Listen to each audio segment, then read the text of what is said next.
আসসালামু আলাইকুম রহমতুল্লাহি ওয়া বারাকাতুহু। সুপ্রিয় শিক্ষার্থীবৃন্দু, তোমরা কেমন আছো?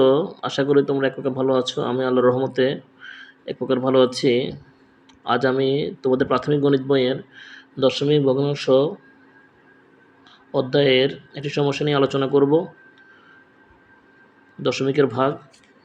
সমস্যাটি হলো 9.12 ভাগ 0.06। আমরা কীভাবে ভাগ করতে পারি? যেহেতু 9.12 দশমিকের পরে দুটি সংখ্যা আছে এবং পরবর্তীতেও 0.06 দশমিকের পরে দুটি সংখ্যা আছে, আমরা দশমিকটাকে উঠে দেওয়ার জন্য 100 দিয়ে গুণ করব উভয় পাশেই। সুতরাং 9.12 গুণ 100 ভাগ 0.06 গুণ 100, তাহলে দশমিক উঠে যাবে 912 ভাগ 6। এখন আমরা ভাগাঙ্কটি করব, করলে আমরা আমাদের কাঙ্ক্ষিত ফলাফল পাবো। 6 একে 6,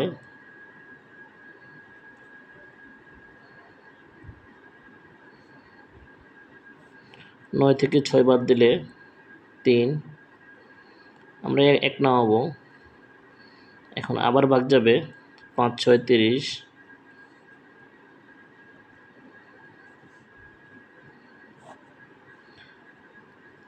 1 থেকে 0 গেলে একই থাকে, এখানে কিছু থাকে না।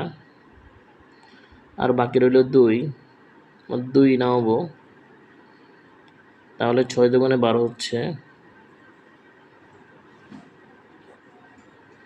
আমাদের ফলাফল আমরা পেয়ে গেছি। আমরা এখন এখানে লিখব 152। তাহলে সমস্যাটির উত্তর আমরা পেয়ে গেছি 152। আশা করি শিক্ষার্থীরা তোমরা দশমিকের ভাগ বুঝতে পেরেছ। ধন্যবাদ।